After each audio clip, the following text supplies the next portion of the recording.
Hola Javier, Hola, saludos. ¿cómo estás? Muy bien, encantado de conocerte por fin. Tenía ganas de Igualmente. verte cara a cara, entre comillas. Sí, siempre es muy gracioso, viste, como que en este medio uno va leyendo cosas del otro, lo va escuchando y en algún momento se lo encuentra. Así es, además, bueno, siempre te pongo de ejemplo una frase que me gustó mucho que dijiste respecto a la batalla del aborto, que Dios no nos pide victorias, sino las cicatrices de la lucha. Así que siempre te pongo de ejemplo en ese aspecto porque creo que es una frase que resume muy bien lo que es necesario y motiva mucho, sobre todo a los jóvenes, a dar esa batalla, que hay muchos que ven solo derrotas, y es cierto que hay derrotas, pero siempre hay que verlo desde el lado positivo, al menos intentarlo. Sí, hay que sobrellevarlo porque además nos queda un montón para luchar. Demasiado. Sobre todo ahí en Iberoamérica, lo bueno que también digo es que vais con retraso en ciertas políticas y eso creo que os ha permitido tener una perspectiva de las consecuencias a largo plazo, ¿no?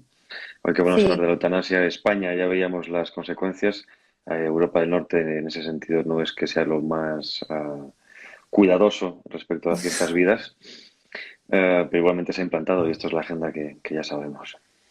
totalmente. Bueno, sí, y es un poquito lo que decíamos, ¿no? Por lo menos, por ejemplo, a mí como argentina, con todo lo del aborto y mismo con la eutanasia, decís, yo no sé qué va a pasar acá, pero por lo menos hagamos que pase en la menor cantidad de lugares posibles. Ojo, siempre tengo, viste, la esperanza de todos los errores se pueden arreglar, las cosas se pueden revertir. Ujú. Testimonios de países que volvieron atrás con la legalización del aborto e incluso, bueno, con otro tipo de políticas hay, así que claramente no estamos pidiendo un imposible, pero también está bueno, y también porque empezamos a hablar, ¿no? Todo al principio, hace un par de semanas, que a mí me empezó a preocupar este tema de la eutanasia y dije, siento que tal vez acá, por lo menos no sé, los argentinos, te digo, algunos lo ven muy lejos, por lo menos hay providas, digamos, que ya están como pensando, bueno, esto era lo que venía, después vienen además un montón de otras cosas, pero hay gente que todavía lo ve muy lejos y además tengo acá como una, digamos, una hojita con cosas que no quiero olvidarme de tocar. Eh, pero también, y me gustaría empezar a charlar un poquito de esto, ¿no? Eh, los relatos del progresismo tienen como una cantidad, digamos, un relato muy sensible. Uno cuando habla de eutanasia, lo primero que se te viene a la cabeza es el caso de la persona con enfermedad terminal que se está muriendo y vos sos un insensible si lo dejás en esas condiciones, digamos, es realmente muy lacrimógeno. Como fue con el tema del aborto, inicialmente, no, sos un sorete porque vas, perdón, yo soy re mal hablada, ¿eh? No, no te Eh, preocupes. Me gustan las palabrotas, o sea que... bueno, Y bien, además, yo sorete no sé lo que significa, pero tampoco suena tan mal. En España ya sabéis que somos peor mal. También somos mal hablados y suenan bastante peor las palabras. sorete es caca, básicamente, pero Ah, bueno, bueno. no sabía que allá no se usaba. Pero bueno, sos, digamos, todo esto porque, no sé, haces que una mujer vaya presa por abortar. Eh, no sé, y se me ocurren, digamos, un montón de reclamos, desde, no sé, los movimientos en Estados Unidos con respecto, digamos, a los negros. No, mirá, sos un racista porque evidencias determinadas problemáticas puntuales. Digamos, son relatos muy, muy, muy emotivos, digamos, y lo primero que hacen es salir de la cuestión racional y plantar, digamos, la discusión en algo sensible. No sé si vos lo notas así. Acá me parece que es súper común y la gente no nota verlo, digamos. No lo nota. Tal vez lo ven en el aborto, pero no lo ven en la eutanasia. Yo creo que la máxima que utilizan, aunque sea de otro que decía Chesterton, ¿no? Dice, para corromper a un individuo, hazle creer que sus anhelos son derechos y los derechos de los demás son abusos o privilegios, ¿no? Y eso es exactamente lo que está vendiendo la izquierda. O sea, está utilizando ese relato. Con el aborto aquí, por ejemplo, aquí en los años de Zapatero, ya hace mucho, 2004 empezó, se intentó implantar un debate científico diciendo que que el feto no era un ser humano, porque todavía no había salido, ¿no? No había salido al mundo y por lo tanto no era un ser humano, era un ser humano latente, pero no era sostenedor de derechos, ¿no? O tenedor. Obviamente eso ya no se ha vuelto a hablar de eso porque aunque sigan muchos pensando que no tienen, que no es vida, que eso es una estupidez, sí que es cierto que ahora van, como lo habéis visto allí, al sentimental, ¿no? De la mujer que también, por ejemplo, quiere abortar. No, claro, es que sí la violan y tal. Pero los datos, cuando decimos que dato mata relato, es que te das cuenta que en España, por ejemplo, dato que me sé de memoria, 2015, de 98.600 abortos más o menos, tan solo 20 eran por violación. Entonces es cierto que hay situaciones en las cuales tienen razón, pero son muy particulares, son mínimas, y de ahí intentan hacer la generalización. Con la eutanasia pasó igual. O, por ejemplo, con el matrimonio homosexual. Apenas hay dos centenas de matrimonios al año en comparación con lo que en principio dijeron que iba a ser, ¿no? Y ahora con el tema de la eutanasia, lo que hemos visto aquí, que cuando, por ejemplo, me escribiste para el tema de conocer posibles argumentos y te dije que aquí se había hurtado el debate, aquí no había argumentos, no se dieron argumentos, no ha habido ni un solo debate en medios de comunicación importantes, porque como te decía, no se quiere plasmar esos datos. Quieren que todo sea sentimiento. Quieren ponerte siempre la peor situación del hombre que está atropellado, paralítico, pero luego hay casos, por ejemplo, de un enfermo terminal de ELA que, bueno, quizás sea por su fe, pero que lleva años así y no quiere eutanasiarse y quiere ser un ejemplo de que se puede vivir muy dignamente con todo lo que tiene, ¿no? Yo creo que también hay que diferenciar, por el lado que van, mezclan el daño psicológico con el daño físico. Y sobre todo yo creo que mucha gente, con ese miedo que se le mete, tienen miedo al daño físico, al daño psicológico. Que el daño psicológico se puede curar, el daño físico se puede paliar, lo que llaman cuidados paliativos, que por cierto no ha habido ley de. Lo que se pedía aquí es, bueno, antes de esa ley, que ya verá cuándo se puede hacer, primero una ley de cuidados paliativos, de cuidados paliativos. Es decir, hacer que la persona sufra lo menos posible antes de morir. Pero ese miedo al sufrimiento es lo que han servido para que en principio digan que es una demanda social, cuando no lo es, ¿no? En Argentina, por ejemplo, me sorprendió muchísimo cuando me dijiste que ahora ya estabais con eso. Apenas lleváis un año con el aborto y ya están metiendo la eutanasia. Aquí hemos tardado casi 40 años. Bueno, te digo, a mí también me sorprendió, de hecho, dentro del movimiento Pro Vida todos sabíamos que el próximo tema iba a ser eutanasia. Pero, honestamente, te digo, hace un par de meses yo pensaba, va a ser más lejano. Pero me alarmó muchísimo empezar a ver en las últimas, digamos, en los últimos meses, de pronto te das cuenta, viste, cuando están tratando de empezar a meter el tema, que notas, digamos, que hablan demasiado del tema. Se habla de llevar un proyecto de ley, que va a ser la ley Alfonso si sale, que habla de eutanasia sin tocar la palabra eutanasia. De pronto, pero además me acuerdo que fue un día que yo dije, ya estaba estudiando todo, ¿viste? Me decís, debe ser que estoy como obsesionada con el tema, pero abro la computadora, Infobae, nota de eutanasia. Prendo la televisión en un debate de eutanasia en un canal que hay acá, que es, digamos, de la televisión pública, que es muy conocido por hacer debates entre jóvenes. Y dije, pero pará, como que parece, viste, como que van metiendo el tema. Y entonces dije, bueno, voy a empezar a hablarlo en redes sociales.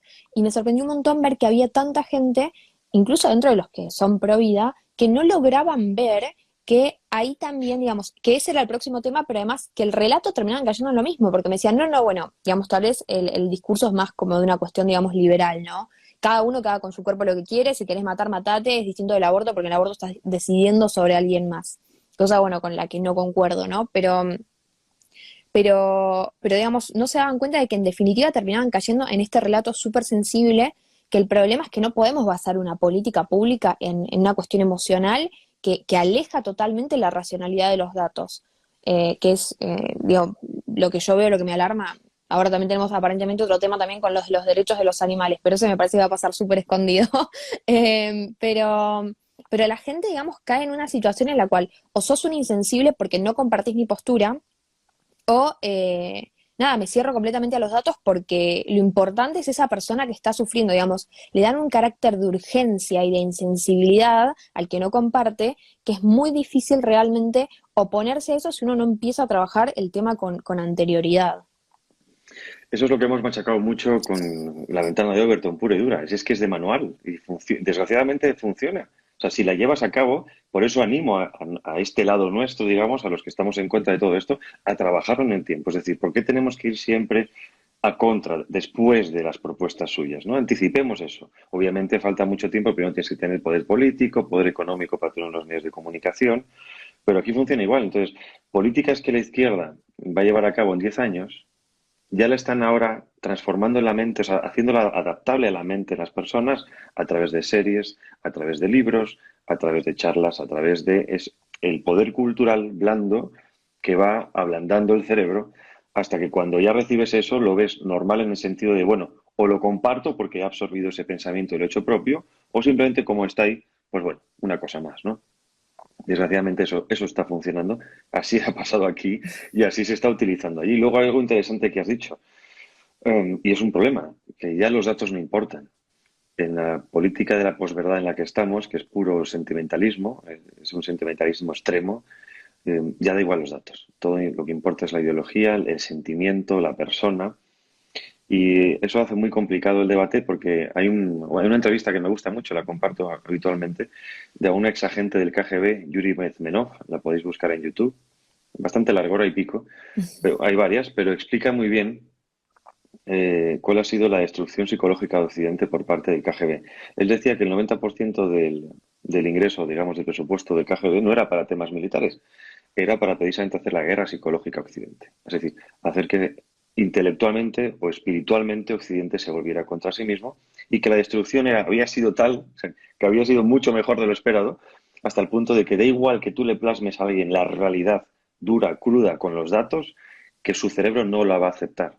No, ya ni siquiera hay algunos que tienen la capacidad de entender esos datos, porque el sentimiento elimina el razonamiento. Y eso hace muy difícil dialogar con esa gente, llegar a un punto de encuentro. Lo estamos viendo en España, también lo veis allí, pero en España ahora, por ejemplo, un dato muy curioso, el otro día, bueno, supuestamente han mandado unas balas a Pablo Iglesias, que cada vez hay más dudas sobre su origen, no sabemos si han sido autoenviadas o no sabemos, pero les ha servido para montar ese pollo. Y fijaos cómo ha destruido a la mente, porque tú te fijas lo que lee la gente en Twitter, ¿no? Esta gente que no condena terrorismo de ETA, que no condena los crímenes del comunismo, que no condena prácticamente nada de lo que se hace a los otros, en cuanto supuestamente envían unas balas y hay una candidata, en este caso Rocío Monasterio, que dijo que sí condenaba toda la violencia, pero que no se creía nada de todo eso, esa maquinaria es capaz de convertir eso, que es simplemente quizá un ataque, una amenaza, que llevan sufriendo los del otro lado tantísimo tiempo, en algo como, y viene el fascismo de nuevo, ¿no? Y ha convertido todo eso en algo sentimental. Es realmente muy triste por la parte ver a muchos jóvenes caer en esa trampa. Y luego la manipulación del lenguaje y de los conceptos jurídicos, que creo que uno de los documentos que te pasé, que espero que te sirvan, de este gabinete jurídico internacional, va por ahí, ¿no? Es decir, el eutanasia, eutanatos, muerte buena, y hasta, al menos en España hasta ahora había una cierta figura, tú me vas a decir ahora si estaba en Argentina o no, que era el suicidio asistido, entre comillas, es decir, Mm. la eutanasia pasiva. Cuando la persona quiere dejar, o al menos un enfermo terminal, se le puede desconectar o se le puede dejar de alimentar hasta que muere. Y eso ya de alguna manera estaba regulado, ¿no? Pero ahí con eso meten todo lo demás, que en el caso español pues, pues prácticamente, bueno, el caso español es el más light dentro de Europa, ¿eh? En el caso español, por el estar deprimido y demás, bueno, te puedes ir al hoyo. En el caso europeo, hay países como Países Bajos o Bélgica que incluyes a menores de edad, ¿no? El récord en Europa de menor de edad son 9 años. Y eso es la ventana de Overton, ¿no? Y se abre la caja de Pandora. ¿Cuántas personas, quizá en Argentina, ¿no? Con la pobreza que tenéis en algunos puntos, deciden antes suicidarse o matar al niño que seguir adelante? Entonces, es realmente complicado, ¿no? Por no decir otra To- cosa. Totalmente, y la verdad es que me dispara un montón de cosas. Por un lado, sí, leí el archivo que me pasaste, excelente. Acá en Argentina no tenemos el suicidio asistido, digamos, hay un fallo que permitió, digamos, por una ley, suspender la alimentación a una persona, digamos, con determinados requisitos, digamos, es polémico, pero no más que eso. Tengo entendido que en alguna reforma del Código Penal se trató de incluir el homicidio piadoso, una cosa así, que es aquel que ayuda en, digamos, el suicidio asistido. Pero incluso con esto de la comunicación que planteabas, en estos días buscando encontré una organización que se llama Morir con Dignidad, Ujú. de los Estados Unidos, si mal no recuerdo, que justamente planteaba digamos, como una especie de PDF, ¿no? De cuestiones comunicativas, que no querían que la eutanasia se asociara a la concepción de suicidio o suicidio asistido, porque tenía cierto estigma social sobre la gente, entonces, digamos, viste, digamos, herramientas para hablar sobre el tema, así como teníamos lo de la IPPF, de no hablar sobre aborto, sino hablar de interrupción del embarazo, o no hablar de Ujú. provida, sino de antiderechos. Bueno, este lobby también tiene sus palabras sugeridas, digamos, y cómo hablar. Y el problema es que mucha gente, digamos, no lo ve. Ah, y antes de meternos en este tema, ¿no? Hacer la diferenciación para los que están escuchando, ¿no? Es muy distinto cuando hablamos de eutanasia y de el ensañamiento terapéutico, ¿no? O sea, morir de manera natural no, digamos, es decir, no, bueno, no quiero continuar con un tratamiento, quiero recibir cuidados paliativos y esperar el momento para morirme, digamos, naturalmente. Otra cosa es, te mato directamente, digamos, no sé, te inyecto un veneno, te suspendo la alimentación, que en definitiva es matarte para acelerar ese proceso de la muerte. Y digamos, hay una cuestión activa. Y por otro lado tenemos el ensañamiento terapéutico, que es utilizo todas, digamos, las herramientas de la medicina para mantenerte vivo a toda costa cuando tu cuerpo ya está diciendo basta. Digamos, es muy distinto, digamos, caer en el ensañamiento terapéutico y decir, bueno, no, vamos a respetar, digamos, el tiempo de este cuerpo, que se muera cuando se tenga que morir. Porque mucha gente cree que porque nos oponemos a la eutanasia estamos hablando de mantenerte vivo a toda costa, cuando en realidad, digamos, de hecho, las leyes argentinas prevén el problema del ensañamiento terapéutico y tratan, digamos, de que justamente no se caiga en ese lugar, pero, viste, nos llevan a tratar de ponernos en el extremo y nosotros estamos buscando un equilibrio en el medio. Pero bueno, volviendo a todo esto, eh, el problema no es ese de la eutanasia que termina abriendo la puerta a cuestiones como estas las que comentabas, ¿no?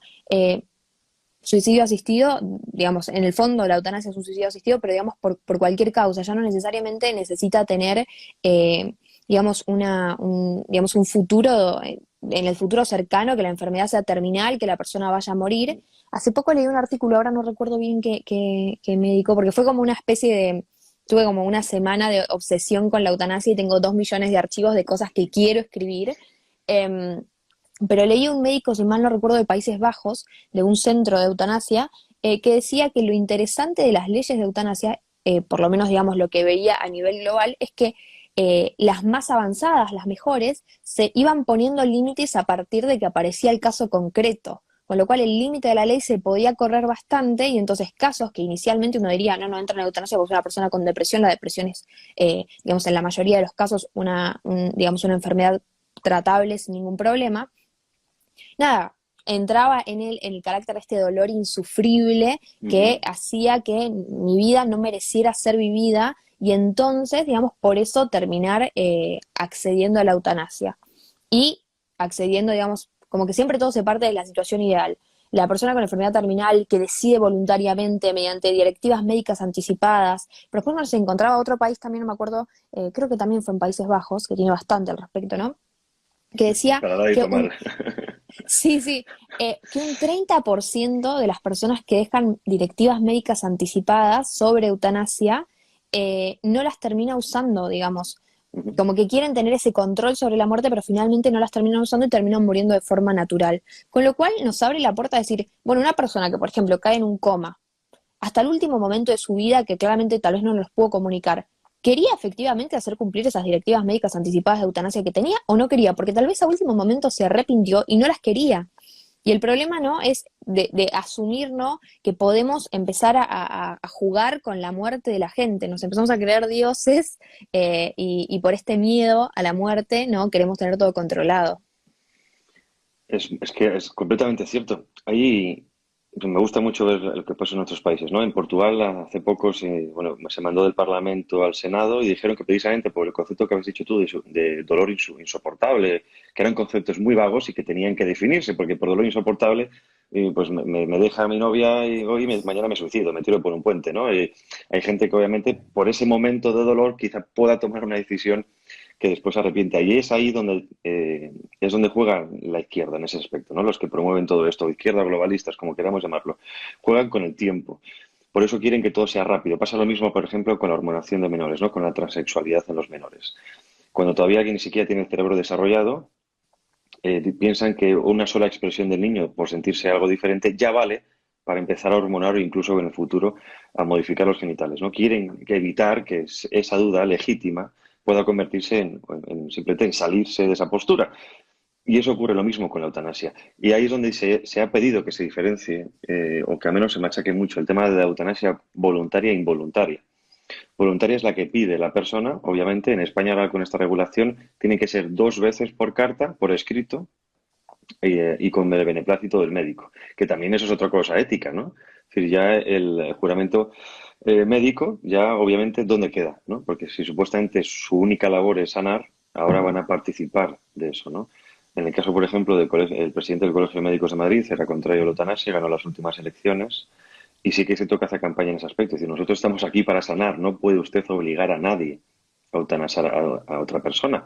Pero si también nos vamos a los datos, Países Bajos, el 41% en el año 2017 había admitido, 41% de los médicos, haber eutanasiado a alguien sin su permiso. Es decir, que según los cánones que estipula la ley, bueno, esta persona, enferma terminal, depresión, hay un caso también en Bélgica de Mortir, la familia Mortir contra el Estado belga, porque por lo visto el médico de su madre tenía depresión la madre y el psiquiatra directamente dijo que eso no se podía sanar y la eutanasió y al día siguiente le llegó la carta de que se había matado a su madre. Entonces, estos casos son los que realmente nosotros creo que tenemos que machacar mucho, ¿no? No es tanto el sentimental, sino el easy. Porque esas causales, que para algunos les vale, para nosotros también nos puede valer. Porque es cuando das a entender a la gente que quizá no ha llegado a ver la eutanasia de ese lado, ¿no?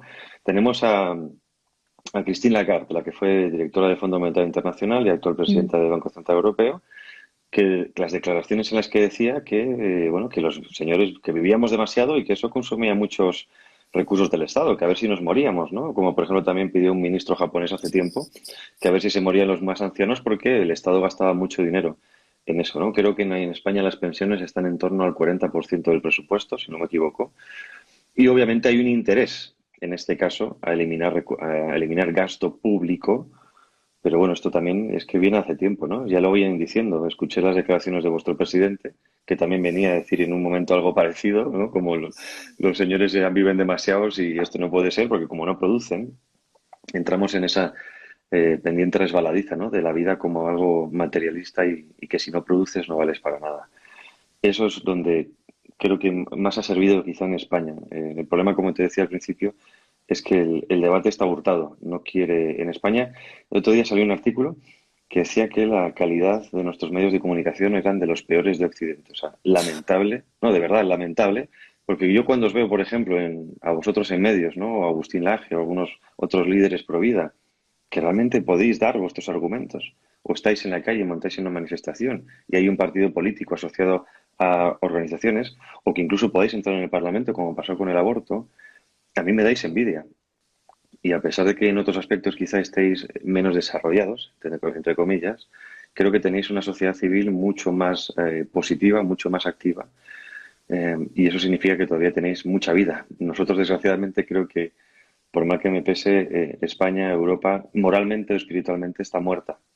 Vosotros ahora sois la reserva de Occidente, la reserva de España, ¿no? Sois la hispanidad y me gusta mucho que empujéis. Y en tu caso, bueno, eres joven, si no me equivoco, tienes 22 años, ¿verdad? Eres una yogurina que decimos aquí. Te sacó 12 años y me alegra ver que hay nuevas generaciones, no solo con la gana, que también es importante, sino con la capacidad intelectual de hacer frente a esto. Porque es que esto se gana así, se gana dando el coñazo, con perdón de la expresión. Porque si, porque si no vas tú, ellos no te van a poner el debate, no les interesa. Y eso es complicado, porque como decíamos, los datos son los datos. Y en España, en el caso este, viola 3 o 4 códigos del Código Penal directamente esto, ¿no? El no ofrecerás a suicidio asistido. Entonces, lo manipulan, como bien decías tú antes, ¿no? Morir dignamente. Hubo un caso muy, muy particular. Bueno, aquí tú, un hombre mata a una mujer y según la violencia de género, según la ley de violencia de género, ya obviamente es agravante, ¿no? Pues resulta que un hombre eutanasió a su mujer, Ah, sí, lo leí. no siendo legal, Contalo, contalo. exacto, no siendo legal, y al final no le condenaron porque resulta que era como la otra estaba enferma terminal o estaba muy malita, que simplemente lo hizo por amor, ¿no? Entonces, en ese caso es por amor, ¿no? Pero Sí, si no es en además ese caso es por odio. Es era curioso. tremenda la campaña que llevaron, que era algo así como no, no fue violencia de género, es amor. Una cosa así, decías tipo, Exacto. no, no. O sea, estás No, la tratando, maté por amor, la quería tanto que la maté, claro, ¿no? O sea, la maté porque era mía, es curioso, sí, sí, sí, sí. sí, Pero para eso, sí, para además. ellos les vale. Y además, viste, con los eslogans también, el otro día estaba leyendo un estudio, un informe de eutanasia eh, con perspectiva de género, digamos, feminista, porque supuestamente las feministas sufren más el tener que hacerse cargo de una persona, digamos, con un enfermo terminal no sé, era un delirio cósmico tremendo, pero lo interesante era que tenía una serie de dibujitos cuando ibas avanzando, la versión de la web, y tenía, digamos, los mismos eslogans que el reclamo por la legalización del aborto, mi cuerpo, mi decisión, y decías Ujú. tipo, yo no sé cómo a la gente no le salta, digamos, la alarma de decir, es lo mismo, o sea, Ahora lo algo te tiene utilizamos que con las llevar. vacunas y eso no les vale, porque dice que ponemos en riesgo la salud general, ¿no? Es curioso. Sí, bueno, y con el tema del coronavirus, no, antes quiero hablar del negocio porque justo tocaste un tema al que quería llegar, son muchas cosas que hablar. Pero justamente planteabas esto de el somos demasiados, ¿no? Y es súper curioso, ¿no? Porque claramente con el aborto vemos un problema para las políticas previsionales, pero lo vemos de plano. De pronto deja haber menos gente activa para trabajar, sobre todo, no sé, en países como Latinoamérica, donde el 30% de la población en promedio es menor de 15 años. O sea, estamos bien en ese sentido, por Ahí así sí, decirlo, mucho ¿no? mejor que aquí, sí. Eh, pero claramente el aborto, que ya sabemos que donde se implementa aumenta la cantidad de abortos, reduce drásticamente la natalidad, pero establece, digamos, un desbalance importante en las políticas previsionales. Y algo muy interesante que veía, por ejemplo, analizando los informes del estado de Oregon de Estados Unidos, que tiene legalizada la eutanasia, ellos te dan un presupuesto, por ejemplo, para tratamientos oncológicos de $1.000. Ahora, si vos querés realizarte la eutanasia, eso está, digamos, dentro de los tratamientos que son completamente gratuitos. ¿Y cuál es el problema? Que hay muchas enfermedades de gente, claramente una persona con una enfermedad terminal, un anciano, digamos, que ya tiene muchos achaques de la vejez propia, ¿no? Que va a necesitar mucha más plata, digamos, en medicación y todo esto.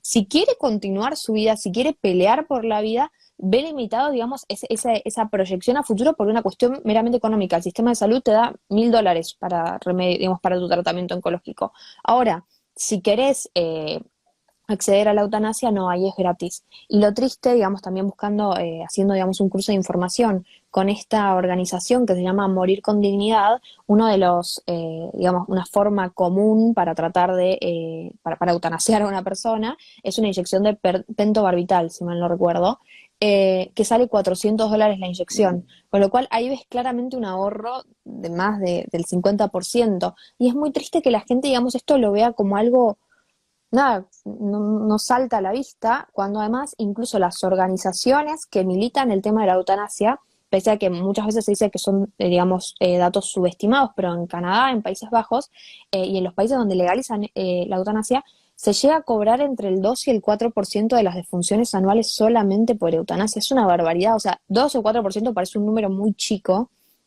pero, por ejemplo, en un país como Argentina, que tenemos 360.000 muertes por año, serían cerca de unas 15.000 muertes solamente por eutanasia, para que la gente compare, ¿no? De mortalidad materna tenemos 250, y el año pasado, desde 2018, ¿cuánto venimos jodiendo con la mortalidad materna por el aborto? Que, qué sé yo, abortos fueron 18, 15.000 muertes por personas por eutanasia es una barbaridad tremenda. Y la verdad es que claramente, digamos, hay un fin económico de ahorrarse en la gente. Y en definitiva, no, es esto de gente sobra. Bueno, ahí has dado en el clavo, pero ya nos lo llevan diciendo hace mucho tiempo, ¿no?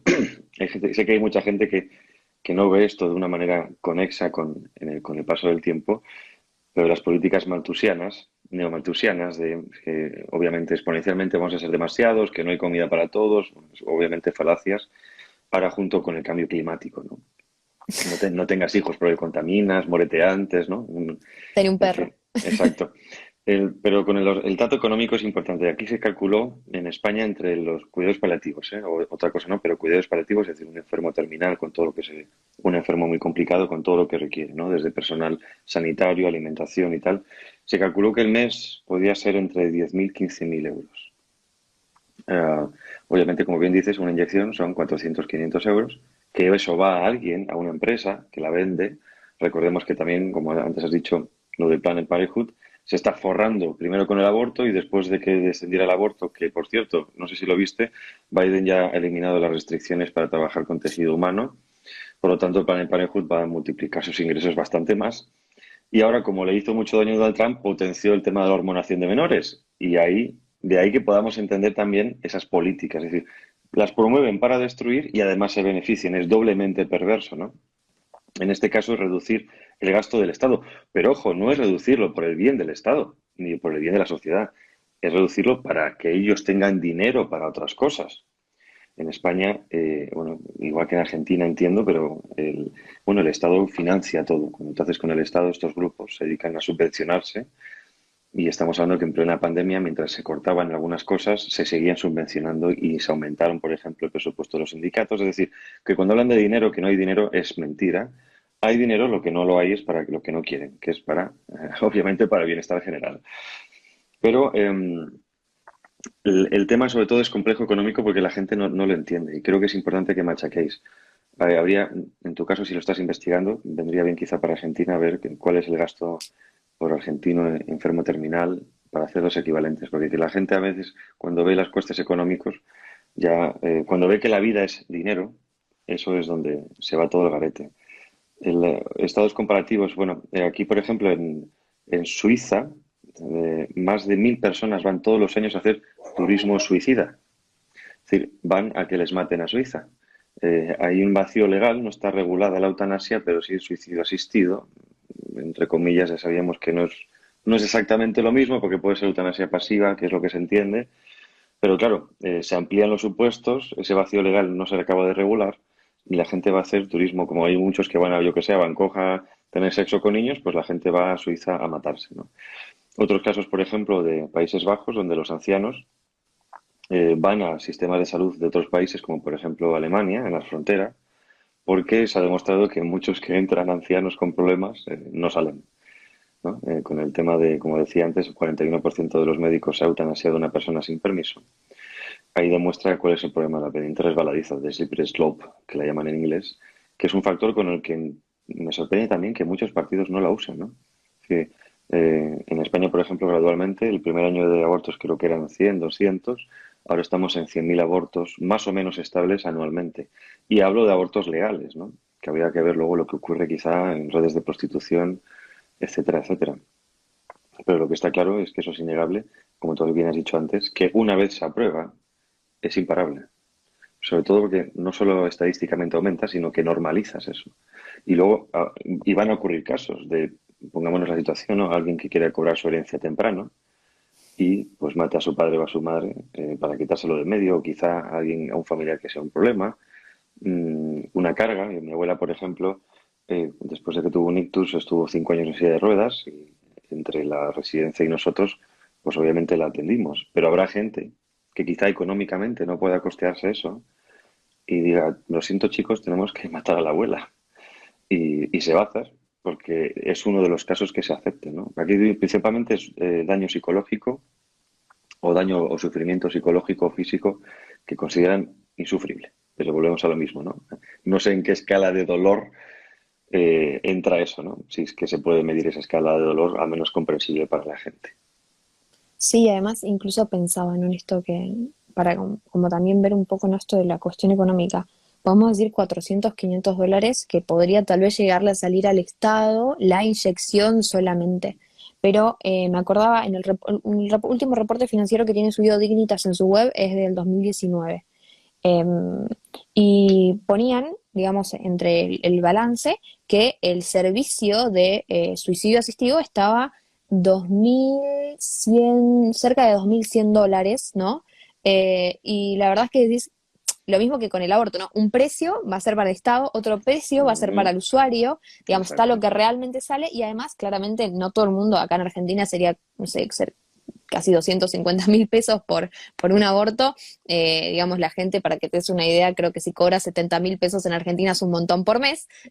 Así que claramente ¿A cuánto es el eh, cambio, perdón? nosotros, el oficial o el blue. Eh, Vámonos con el oficial ahora. el oficial supuestamente tenemos un dólar a como 90 pesos, otro que tenemos un dólar a 120 y el real real está como 150. Ok, vale. Es un montón. Pero lo que es, claramente un argentino no, normal, digamos, cualquiera, un clase media, no puede pagar livianamente 250.000 pesos por una Mm. eutanasia para cualquiera, ¿no? Para un abuelo, para sí mismo, para lo que sea. Con lo cual, ahí si volvemos a decir que la eutanasia es un derecho, vamos a tener esto de que el Estado tiene que garantizar el derecho. Entonces el Estado va a tener que salir a pagarle a las clínicas que garanticen eutanasia, digamos, que al usuario le siga saliendo gratis. Entonces el Estado va a ser el que ponga la plata, la clínica va a ser la que ponga el precio, porque además también hay algo que la gente, digamos, ignora muchísimo, y también por qué se implantan estas clínicas que realizan eutanasias o por qué se implantan estas clínicas que realizan abortos. Acá en Argentina medio como que lo estamos viendo, ¿no? La mayoría de los ginecólogos y obstetras del servicio de salud son objetores de conciencia para realizar abortos. Hay muy pocos médicos, digamos, dispuestos a realizar abortos.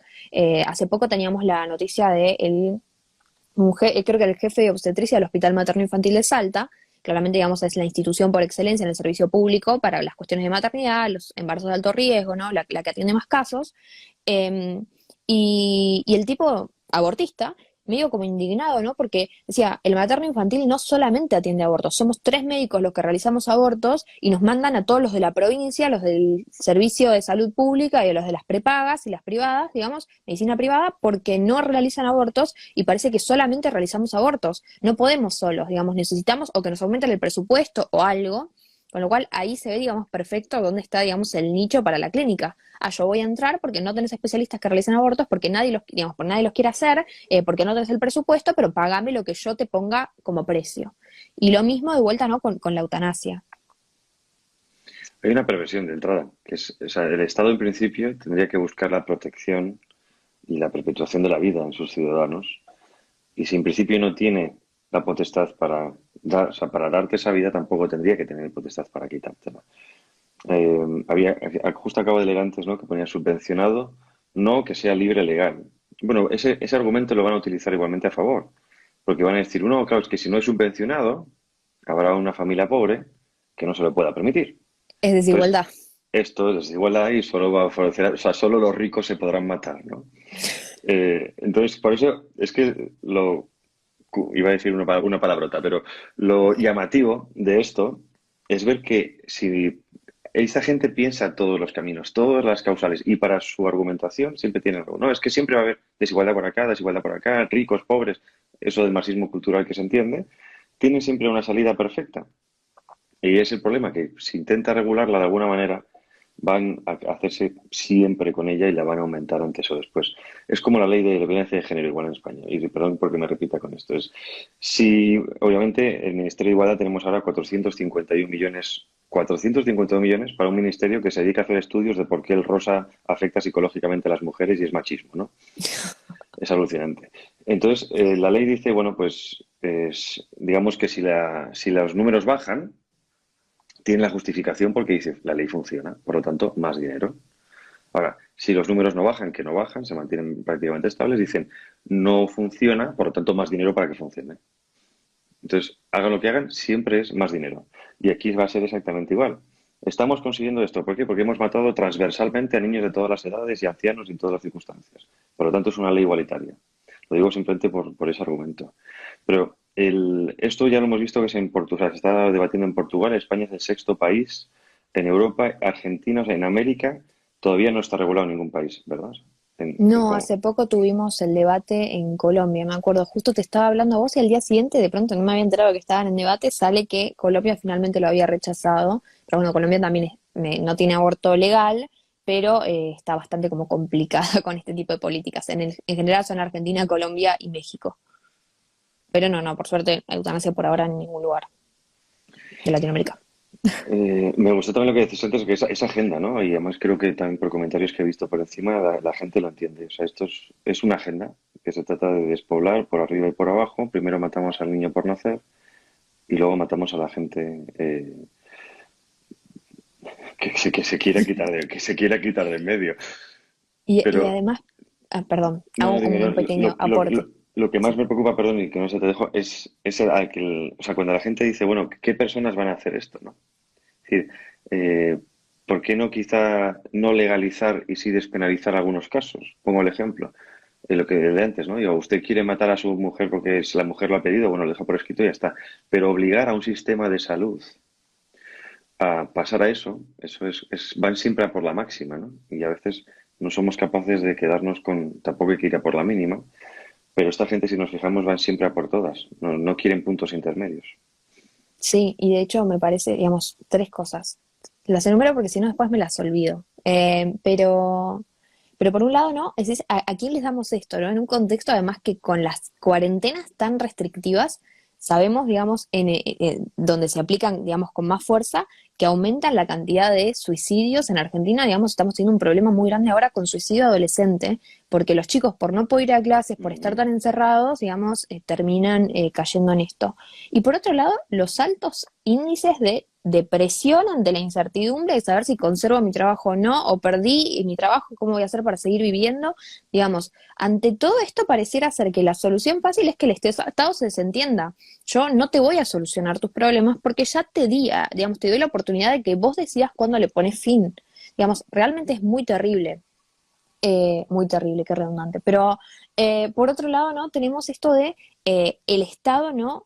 En esta crisis creo que, o sea, lo vemos en Estados Unidos, lo vemos en España, lo vemos en los países de Latinoamérica, eh, con estados cada vez, digamos, más totalitarios, que avanzan más sobre la persona. Ya directamente, no sé, algo tan pavo como la sexualidad, parece que si no lo enseñamos en el colegio, el Estado tiene que bajarte una línea, ¿no? De cómo tenés que vivir tu sexualidad, siendo que, graciosamente, no viene de los más liberales sexualmente. A nadie necesita que le enseñen a tener relaciones sexuales, es algo que tendría que quedar para la intimidad de la persona. Pero digamos, un Estado que avanza cada vez más y que además, no sé, acá en Argentina tenemos casos de corrupción todo el tiempo. Yo jamás le daría al Estado la posibilidad de matar a una persona. Menos a este Estado, digamos. No se lo daría con la pena de muerte, no se lo daría con la eutanasia, no se lo daría con el aborto, porque vos ni siquiera sabés, digamos, por más que supongamos que existen motivos súper nobles para legalizarla, no sabés cuándo estás en el motivo súper noble o cuándo era Ujú. conveniente que ante un accidente de un político, plum, eutanasia o lo que fuera, ¿no? O de una persona que es, digamos, es molesta a este Estado tan corrupto en definitiva. Pero, bueno, y tomando esto último que decías, ¿no? Creo que lo importante también es remarcar el tema de la crisis en la que está la dignidad humana, ¿no? Porque además con todo esto de la eutanasia se lleva mucho, yo lo veía en Twitter, la gente confunde lo que es calidad de vida con la dignidad humana y piensa, digamos, que de pronto el derecho puede dejar de girar en torno a la dignidad humana. O sea, no todos podemos definir qué es la dignidad humana, ¿no? Claramente es el valor que tienen las personas, es incalculable, es algo, digamos, que lo tenemos por el simple hecho de ser hombres y mujeres, ¿no? Pero lo cierto es que yo no le puedo poner un precio, ¿no? Tengo un profesor que dice, las cosas tienen precio, las personas tienen dignidad. Con el aborto, Bravo por ese con... profe. Fernando Toller, es excelente, pero la verdad es que llegamos a un punto en el cual la dignidad se pierde digamos, hay situaciones que pueden hacer tu vida menos digna. Cuando lo cierto es que lo que pueda cambiar es la calidad de vida de una persona. Eso puede ser mejor o peor dependiendo de las circunstancias, si estás mal, si estás bien, si estás sano, pero la dignidad nunca se pierde, siempre tiene el mismo valor. Y es eso, esa razón de que tenga el mismo valor lo que siempre nos va a impulsar a defenderla. No sé, creo que además incluso terminamos cayendo en un falso dilema entre libertad y vida, ¿no? Desde un punto de vista completamente jurídico, la vida es el bien jurídico, la libertad es ese derecho. Este Fernando Toller, gran profesor, escribía, digamos, me pasó hace un tiempo una parte de un libro suyo muy interesante, que decía que los derechos son como la coraza, ¿no? Que defiende, digamos, que protege determinado bien jurídico. Y en el centro, en definitiva, si queremos hablar de ese bien jurídico, estamos hablando de la persona. El derecho no gira en torno de cosas que no sean las personas y sus relaciones. A lo sumo obligará a una persona a respetar algo, pero digamos, siempre el centro es la persona. Nosotros no podemos, y esto lo digo, ¿no? Por también ese argumento de la libertad, ¿no? Que lo practique el que quiera y el que no quiera que no lo practique, yo no me meto en su vida. Hay Eh, los liberalios. sí, sí, pero además incluso confunden, ¿no? Lo que es la libertad, porque nunca jamás va a estar, digamos, incluido dentro del derecho a la libertad la posibilidad de autodestruirte y eliminarte del universo jurídico como persona, porque era, digamos, el derecho a la libertad era la coraza que protegía a la persona. Si pierde su objeto de protección, perdiste ese derecho. Parece que la libertad vale por sí misma, pero la libertad no vale de nada si no está el hombre. O sea, el hombre tiene que estar vivo y tiene que ser libre.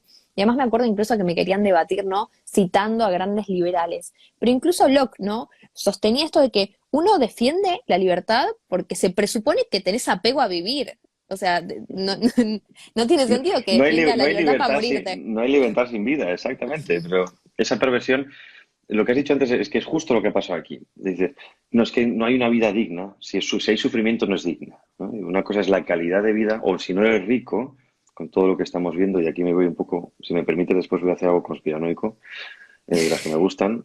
Eh, pero es que esa perversión, el problema es que los datos, o sea, esto que estamos hablando, que me parece estupendo, el problema es que hay mucha gente que no lo entiende. Yo hablo de mi país, ¿no? Hablo de España. En España el 70% de la población no lee ni un solo libro al año. Entonces, los argumentos son argumentos mucho de telebasura, ¿no? Argumentos sentimentales. Entonces, por mucho que vayamos a la batalla intelectual, que eso es cierto, quizá podamos escalar en algunas esferas, en algunos aspectos de la sociedad, pero los otros están yendo al sentimiento. Sí. Entonces, aunque no me guste, tendremos que bajar al barro con los sentimientos para ponerles en claro, ¿no? Que todo el mundo quiere matar a todo el mundo quiere esas cosas, menos cuando les toca a ellos, ¿no? Todos los violadores, los hombres son violadores, menos mi padre, mi abuelo, mi hermano, ¿no? Entonces hay que se muera todo el mundo, pero menos mi abuelo, obviamente, habrá que protegerlo y habrá que evitar que se suicide. Y si nos fijamos sobre todo es la tendencia, ¿no? Algo que has dicho también, creo que es importante resaltar, que no se resalta menos en los grandes medios de comunicación, es el momento. Es decir, llevaba años planteándose, pero qué casualidad que en España se aprueba por la puerta de atrás prácticamente durante la pandemia. Desde este año pasado todavía seguimos, pero sobre todo el año pasado hubo una subversión total del Estado de Derecho. Es decir, en nombre de la libertad se empezó a destruir la libertad. Entonces, el gobierno ha hecho todo lo posible por ir eliminando, haciéndose con esos recovecos del Estado que le permita implantarse el partido al Estado. Eso se llama totalitarismo, ¿no? Y lo que ha pasado también, por ejemplo, esta ley, a finales del año, el último encuentro parlamentario, ¡pam!, lo aprueban, nos vamos de vacaciones, abrimos para que la gente pueda ir con su familia, después cerramos y ya volvemos con la segunda o tercera ola del coronavirus y esto ya se ha olvidado. Y es que funciona así, desgraciadamente. Bueno, con el aborto fue así. Exacto, mucha gente no acaba de ver los tiempos en la política. Y eso les convierte en, o sea, son personas extremadamente inteligentes, a veces caemos en el error, ¿no? Porque tenemos que pensar que hay muchas cortinas de humo. Te ponen esto por aquí para que parezca que son estúpidos, pero de estúpidos no tienen un solo pelo. Porque lo que ellos están haciendo y lo han planificado hace mucho tiempo, y cuando tú vas a dar un paso, ellos ya tienen los preparados los siguientes tres Sí. y saben perfectamente anticiparse. En esto, en caso en España, la izquierda es extremadamente inteligente. Maneja los tiempos legales, jurídicos del Estado perfectos y los medios de comunicación porque son suyos. Vámonos a lo de conspiración. Bueno, conspiración o lo que le han dicho, pero para asociarlo en los tiempos en los que lo están proponiendo, ¿no? Lo propone en pandemia. Todavía no ha terminado en que en España menos los ERTE, que son los expedientes regulatorios temporales de empleo, que son despidos masivos temporales, ¿no? En principio acaban en apenas unos meses, 2 meses como mucho. O si no me equivoco, el mes que viene. Perdón, Eh, hago una interrupción. Encima, sí, digamos, la situación es compleja y temporalmente te despido, o sea, me desentiendo en el momento en el que es más complejo y exacto. después, no, es una Es barbaridad. decir, como no tenemos, o sea, sabemos que bueno, han destruido el empleo, porque para eso sirven los confinamientos, no sirven para el tema sanitario, sirven para destruir el empleo. Esto no lo olvidéis, por cierto. Y si no, como veis ahí en Argentina, os sacan el ejército para que os quedéis en casa. Entonces, la destrucción es total. La libertad económica se ha acabado. Lo que va a venir ahora, la gente no tiene ni idea. En España tenemos ya casi 6 millones de parados. Si le sumamos los ERTES, y más los que va a venir después, porque en principio el Estado o el gobierno prohíbe el despido. Imaginemos una empresa que no puede pagar, que prohíbas el despido, tienes que cerrar, ¿no? Entonces va a haber un empobrecimiento absoluto de la población de aquí a unos años, pero en todas las sociedades. Esto ya no va a ser tercer mundo, segundo mundo, primer mundo. O sea, independientemente de tu nivel de desarrollo, la destrucción va a ser total. Buscada, no lo olvidemos que además esto lo han escrito muchas veces, eh, el informe de la Fundación Rockefeller, año 2010, Lockdown Step, en el que precisamente se sabían las consecuencias que podía tener esto, ¿no? Y además esto ya nos lo contaron el verano pasado Klaus Schwab y Terry Mayeret, diciendo que, bueno, como la pandemia de coronavirus iba a producir todo esto, pues los estados tendrían que ser cada vez mayores, iba a haber menos empleo, la robotización, en fin, todas estas cosas. Y ahí es donde entra la eutanasia. Y yo sé que a veces parezco un loco hablando de estas cosas, porque lo machaco siempre, pero creo que es muy importante entender todas estas leyes como que no son aisladas ni en el momento, ni en el tiempo, ni en los conceptos. Y la destrucción filosófica, desgraciadamente, los conceptos filosóficos están tan maniqueídos que yo en España no veo una capacidad de volver atrás, ¿no? Me gusta mucho que lo machaquéis, sobre todo los más jóvenes, porque es que todo parte de ahí, ¿no? El problema es que, por lo que yo he visto, los debates filosóficos, primero, no interesan a la gran parte de la población y segundo, otra cosa relacionada, has destruido tanto la educación que ya la gente, aunque apruebe los cursos y salgan, no los entiende. Yo ahora, bueno, estoy en contacto con algunos jóvenes y o sea, estoy sorprendido, en pánico, por ver que son gente que no comprende, o sea, no entiende conceptos, cosas conceptuales, están fuera de sí. Entonces, claro, si como tú has hecho referencia a unos cuantos filósofos, hay algunos que incluso ni les suenan, ¿no? Entonces, claro, plantearte la dignidad humana, que además ellos también lo manipulan mucho desde el punto de vista religioso, diciendo que eso es un concepto religioso, ¿no? La dignidad humana dado por Dios. Entonces ya a sus masas, a sus huestes, ya eres completamente ultracatólica, paramilitar, cristofascista, que nos llaman aquí, ¿no? Sí, lo más gracioso es Entonces, que después defienden cosas no en pos de los derechos humanos y no saben que la dignidad humana es la que fundamenta todos los derechos humanos. Pero exacto. bueno, Cuando les dices que el padre de la genética era católico o el padre del derecho internacional era católico, en fin, los derechos humanos, los reyes católicos con las leyes de Indias, en fin, eso les estalla la cabeza, ¿no? Pero es el problema. Nos enfrentamos a un ovillo de lana tan grande que cuando empiezas a desmenuzarlo te das cuenta de que dices, ¿yo por dónde empiezo? Porque toques donde toques, de repente ves una brecha enorme. A nivel histórico, la leyenda negra, por ejemplo, en España, ¿no? Todos se la creen. ¿No? Entonces, todos, y por eso tenemos que pagar las consecuencias, y por eso España es mala y todos los demás son buenos. Es decir, hay tantos vacíos intelectuales o de comprensión, o que no hay, quizás no son vacíos, pero son errores, errores ideológicos que ya dices, no se puede hacer nada con esto. Lo único que queda es hacerse con el poder con mayorías absolutas. Pero también se ha trabajado para que no haya mayorías absolutas. Si no te gustaban dos partidos, ahora te damos cinco y luego te daremos ocho y fragmentamos más el voto, y ¿no? además te damos cupos, Y además te damos cupos, exacto. cosa de que Entonces, tengas que pues, meter determinada gente sí o sí en tu partido para poder exacto. presentarte. Exacto. Entonces, cuando uno lo para a pensar, obviamente no lo vamos a decir aquí todo, pero te das cuenta de que todo está perfectamente entrelazado. O quizá yo lo veo como un loco, ¿no? El típico este que tiene todo en la pared con cortes de periódico y enlaces, o Fotitos. fotitos, o de verdad es así, ¿no? Que si lo veis, y os invito a la gente a hacer ese ejercicio intelectual, vais a ver que todo está perfectamente entrelazado. Cuando quieres dar un paso, ¡pum! Un vacío enfrente de ti y te caes para abajo. Es muy complicado, muy complicado. Pero bueno, como os decía al principio, tenéis la ventaja de que sabéis lo que viene. Y me encanta cómo presionáis a los políticos, de verdad.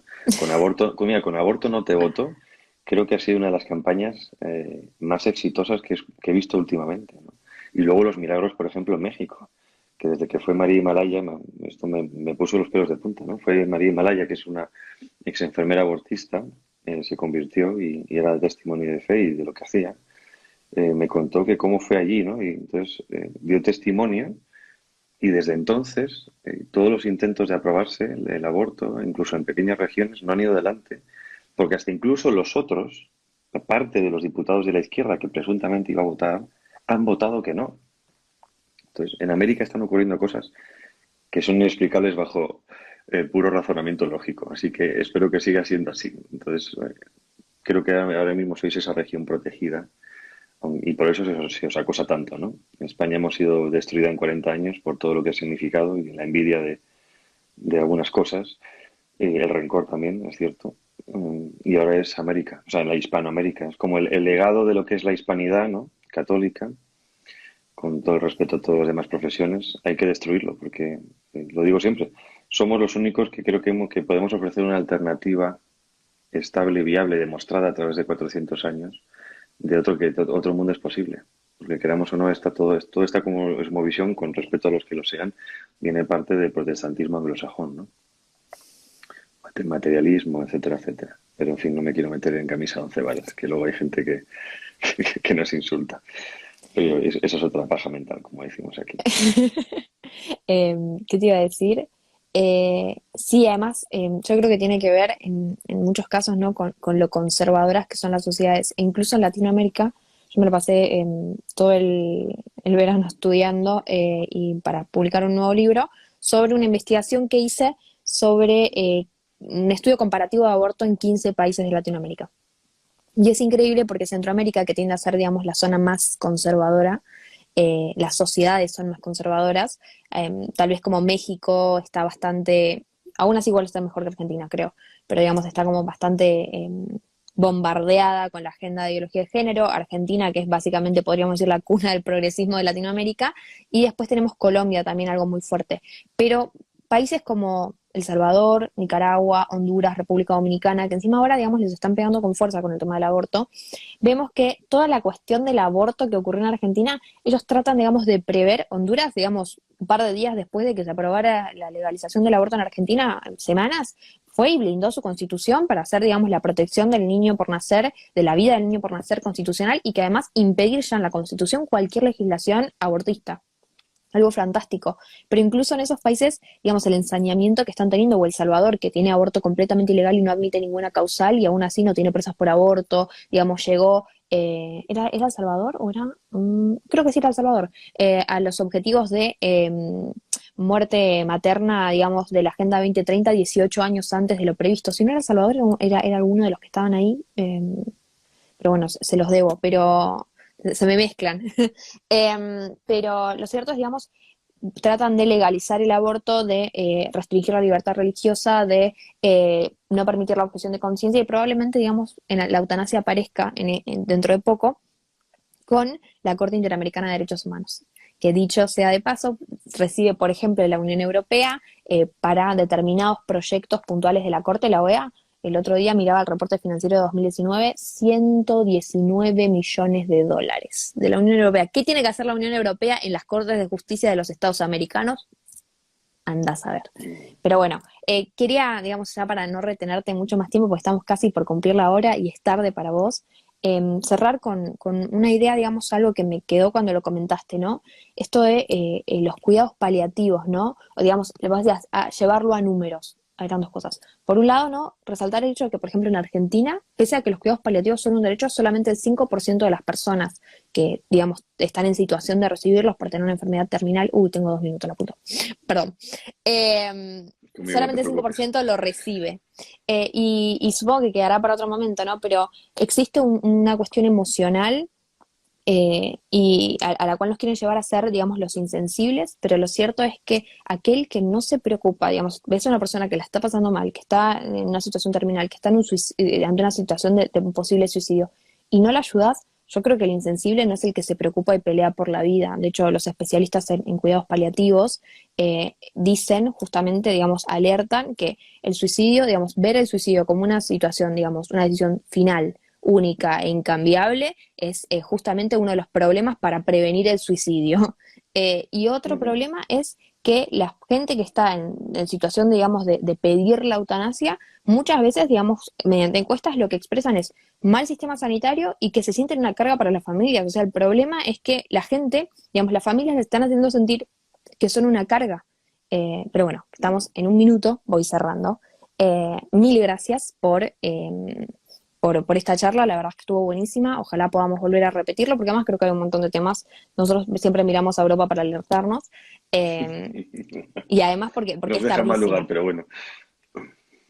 Tenés tipo 35 segundos para decir algo si tenés No, ganas. gracias a ti, encantado de verdad conocerte. Dime dónde comprar tu libro. Aparte, para tus nuevas cosas te seguiré enviando cosas. También me gustaría que tú me enviaras para mí. Y luego lo mismo, al igual que por ejemplo con la ley trans, en vez de ayudar a los jóvenes con disforia a salir de eso, que se les fomenta el cortarse partes de su cuerpo, va a ocurrir lo mismo con la eutanasia. En vez de trabajar la psicología y sacar a esa persona, como tú decías, de ese atolladero, se va a fomentar el suicidio, ¿no? Entonces nadie nos está ayudando a nadie, al revés. Así que nada, gracias. Nos Bueno, vemos pronto.